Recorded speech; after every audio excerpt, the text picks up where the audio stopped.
you end someone's life if it was for the greater good? There are some characters who have a moral code they would literally die for, that being the no-kill rule. They refuse to kill their enemies no matter what, even if their own lives or loved ones are at risk. And the no-kill rule just doesn't work. But is there any merit to this philosophy? Or does it simply fail as a concept before it's even put into practice? I want to look at a few characters who have had the no-kill rule at some point in their respective stories and come to my own conclusion. And what better place to start than possibly the most famous character associated with the no-kill rule?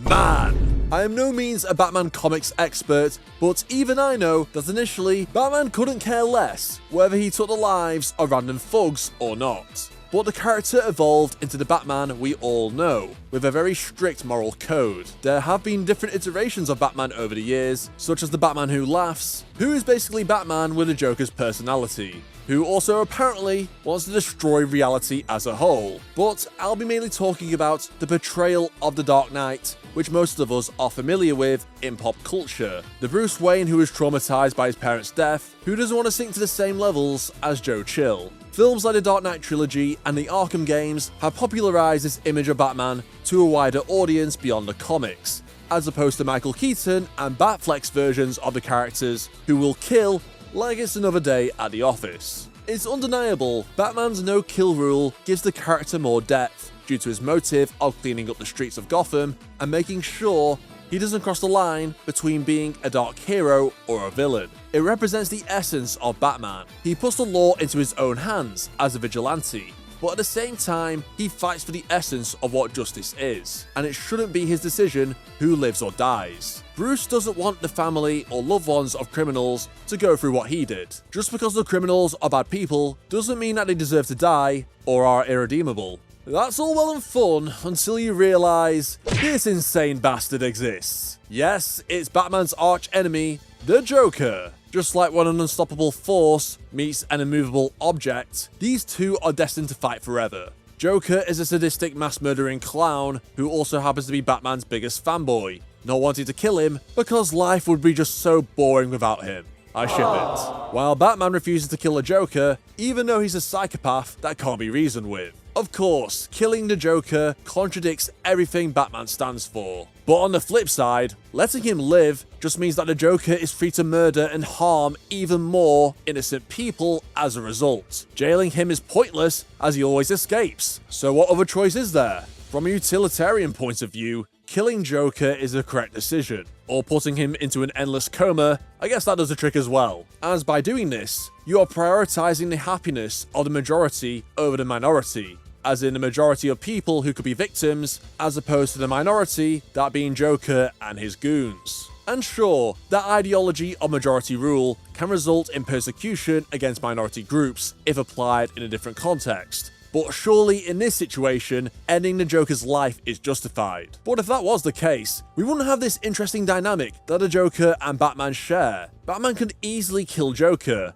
due to him being far physically stronger and more skillful in martial arts. But that would be really anticlimactic if Batman killed the Clown Prince of Crime in their first encounter. Not only would that be a letdown, but it would also turn Batman into something ugly, as what would stop him from killing other criminals he deems similar to Joker. Ironically, he could potentially become just like him. While killing Joker would be the logical decision, it's better to have the no-kill truce between him and Batman. But then again, it raises questions about what if even the most morally reprehensible humans are forgivable in the first place? If Joker was capable of showing remorse, would it change things? Let's move on to Vash the Stampede, from the classic 1998 anime Trigun. Oh yeah, and he's also in a new reboot I haven't even seen yet. Sorry about that. Vash's ideals go beyond a more simplistic non-kill rule. Unlike Batman, he carries a handgun, even though Vash is pretty much a pure pacifist. Well, until about episode 24. So what the hell changed Vash into a wholesome chill alien plant thing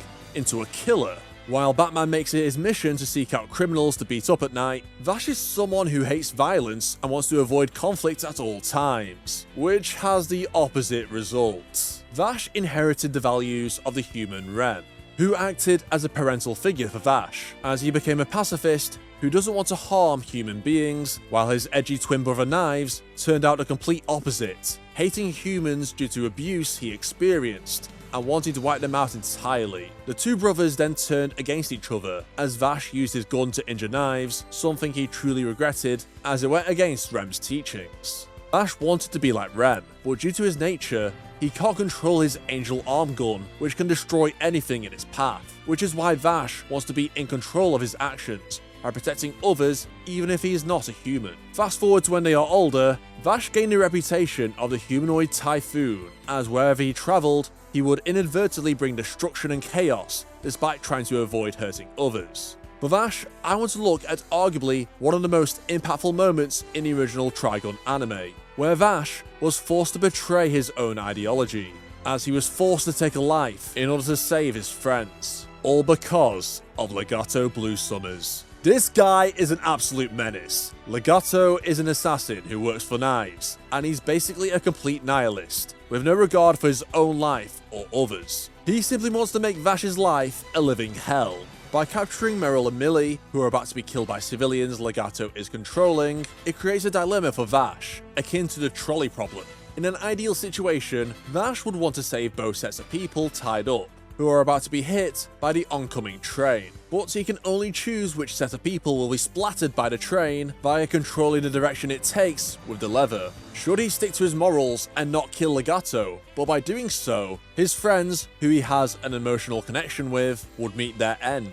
While it is Legato who would be killing them, no doubt Vash or anyone else in his shoes would feel immense guilt if he had the power to save them, but chose not to. Similar to the Joker-Batman dynamic, killing Legato to save the lives of innocent people is the logical option, as he's the one who is evil. But again, does that give Vash the right to take his life? If the no-kill rule was taken to the extreme, Vash would have done nothing, and his friends would have been dead, and then Legato would simply move on to his next set of victims, in an attempt to finally push Vash over his moral limit. The cycle would never end, just like Batman and the Joker, but Vash was finally agitated enough, despite his conflicting feelings, to pull the trigger in a traumatic moment. The build up to the climactic moment, where Vash finally pulls the trigger, is really important for understanding why Legato is able to psychologically torment Vash, while at the same time highlighting the glaring flaws with Vash's moral code. Legato taunts Vash, stating he is not human, and he should know who he truly is, which then triggers Vash's angel arm, meaning Vash's destructive nature is being brought to the surface, despite his attempts to fight against it. It's almost like he's having an identity crisis, battling what Knives believes their species to be, against how Rem saw Vash, and the way of life he inherited from her. Vash actually manages to contain the arm, proving he alone does have the capacity to decide his own destiny. But this is also something Legato acknowledges, stating that Vash does have free will, as if Vash then uses his own free will to take a life as opposed to the out-of-control angel arm. It would mean that Knives was indeed correct from the very beginning. Legato then proceeds to mock Rem's beliefs, stating they are nothing more than idealistic terms, that living such a life is pathetic and comical, and Rem was a worthless human just like him. For a nihilist like Legato, he truly does not see worth in any human life, which is why he's fine with killing and doesn't care to die himself. This is due to his really messed up backstory in the manga, where he was essentially a child sex slave, and he saw the very worst aspects of humanity. Someone like Legato can't comprehend Rem and Vash's ideology, which is why he gravitated towards Knives. Just before Vash pulls the trigger, he hears the voice of Rem in his head, saying that we should search for ways to make everyone happy, and no one has the right to take another's life. And yet, a tear fell from Vash's eye as Legato dropped down dead. While Legato technically won, despite dying, which is what he actually wanted, and traumatizing Vash in the process, I do think this was the right decision for Vash to take. Vash himself realized this, which is why it was so hard to go against his beliefs. He simply had no other choice in the situation, which exposes a key flaw of the no-kill rule. When put into an extreme situation like this, where it's kill or be killed, what choice would you make? Now I want to talk about a character that I know very well. Kamijo Toma, the main protagonist of A Certain Magical Index. Toma's no-kill rule is pretty blatant. He doesn't mind punching his enemies in the face to save the day, and he also combines it with his affinity for Talk no Jutsu, the all-powerful technique made famous by Naruto. Basically, it involves telling villains how they aren't living their life correctly and explaining why their way of doing things is dumb, and you should totally become a good guy after your ass is beat. Which happens 90% of the time with Index's villains, since Toma's main philosophy is saving others, which doesn't just include victims, but the villains as well. Bringing an end to their lives would be the exact opposite of what Toma wants to achieve. He lost all his memories, and basically wants to be the very best version of who he perceives Kamijo Toma to be. Toma is so obsessive with this ideology that he even saved the guy who started World War III and tried to nuke the planet after he defeated him, to the extent that Toma gave him the very last escape pod while he was stuck on what was essentially a sinking ship. Who in the right mind would do this? Toma is literally too selfless for his own good. While you may think Toma is unrealistically flawless, that couldn't be further from the truth, as his character and decision making do have notable flaws, such as his self-righteousness and obsessive behaviour. While Toma does adhere to his no-kill rule and saviour complex like some sort of religion, he has been tempted by the dark side to break his one rule. So while he may be presented as a representation of what is morally good in Index, Toma is not 100% a good guy, despite what the author Kamachi Kazuma might have you believe. In the Deep Blood arc of the light novel, Toma was enraged and actually wanted to kill his enemy, which was a clone of the alchemist Aureolus Izzard, made of actual gold known as the Aureolus Dummy. This is because the dummy had killed multiple innocent lives of young students right in front of Toma, which made him want to end the dummy's life. While the dummy was not a human being, it still showed how Toma's anger could potentially push him to make an immoral decision. However, Toma quickly snapped out of this frame of mind, as he still considered the dummy as a person, even if he was an artificially created life, which could be perceived as a monster by others. This is possibly foreshadowing for the following arc in Index, the Sisters arc, which focuses on the mass-produced biological clones of Misaka Mikoto, and Toma saw the clones as individual human beings once he discovered their existence. You could also say that in a Deep Blood arc, that Toma was still figuring out his persona, as he had lost his memories at the end of the first arc, and so he had not completely realised his new attitudes and beliefs towards taking a life. In the following arcs, Toma stayed committed to his no-kill rule, despite encountering enemies who attempted to commit terrorism and other serious crimes. But I want to talk about Genesis Testament Volume 9, a volume from the third series of the Index light novel. Big spoilers ahead, you have been warned. In this story, Toma once again became willing to kill his enemy. This time it was CRC, a powerful magician who was resurrected from the dead, but nevertheless was actually a human being. But what on earth drove Toma to make this decision to try and end a life when he was so vehemently opposed to doing so after the Deep Blood arc? Well, Toma's home Academy City was under relentless assault by CRC. Literally no matter what the city threw at him, he was unstoppable. His rampage continued as he reached District 7's hospital, where he wanted to kill one of Toma's former villains, Anna Sprengel, with CRC's very presence being a severe risk to all those who were present at the hospital. Toma had to think and act quickly and make a big decision. He already barely survived a couple encounters prior with CRC. With each time, Toma was forced to make a hasty escape due to being completely outmatched. With Toma's current strength being no match for CRC, he would purposefully force out his trump card in order to stop his enemy. And that trump card was the forbidden sealed power of the dragon within his right arm. Up until this point, Toma had relied upon his trusty Imagine Breaker ability located in his right hand, which can nullify other supernatural powers. And while the dragons had made appearances in the past, they were triggered without Toma's consent, with his right arm being forcibly severed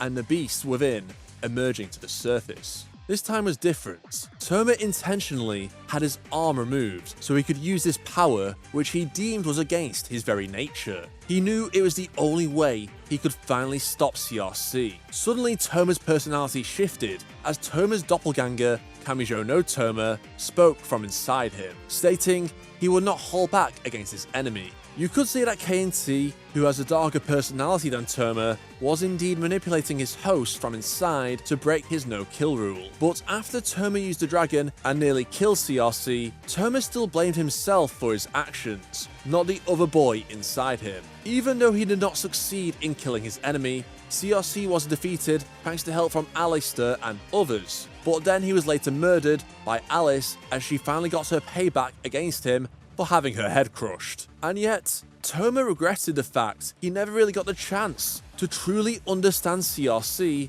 compared to the other opponents he faced, and perhaps his death could have been avoided if he did not unleash the dragon and found some other means. Therefore, Toma then added a new personal rule to his locker, as he would refuse to ever force out the dragon again, even if he was at death's door or faced another strong enemy. So you could say that Toma felt guilty that he could not abide to his no-killing rule, and that there were no excuses for embracing his darker side. But at the same time, how on earth was he going to stop CRC without the dragon? Just like Vash the Stampede, Toma was forced into a dilemma, and by going against his rule, he did save the day, with some support from his allies. Maybe CRC could have cut off Toma's arm by accident and triggered the dragon that way, instead of Toma doing it himself, which I think is where his guilt stems from. Regardless, Toma's philosophy went out the window when faced with an impossible situation, which leads me onto the main reasons why the no-kill rule just isn't a viable philosophy.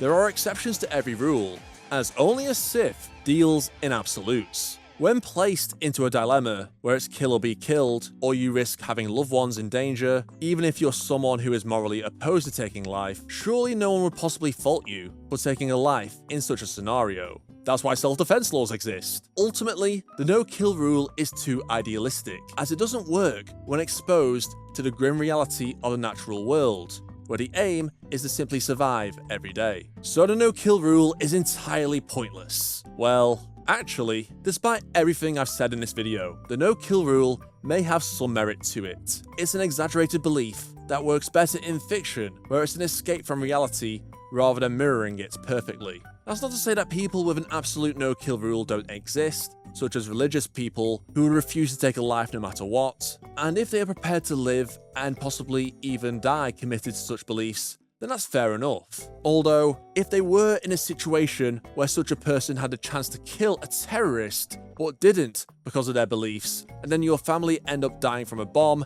then I think it's fair to say you would be pretty pissed off, to put it lightly. Now, these situations are extremely rare and definitely more likely to occur in action series like the one I mentioned, but that's not to say a situation like that couldn't occur, especially when there are wars going on in the world, and you never know when you're truly safe. In fiction, the no-kill rule makes for more interesting character dynamics. If we didn't have that iconic moment in Trigun, or the Batman-Joker relationship, the stories would lose vital elements that would make them more engaging than if Vash and Batman were simply just generic action movie heroes who kill without thought. Maybe the reason why the no-kill rule is so compelling as a heroic trait is because it is inherently flawed. They have noble intentions and show mercy to those who commit terrible acts of evil, making them admirable and likable as heroes. But when they are tempted to break their one rule, or terrible things happen due to the choices they make, it adds an entirely new element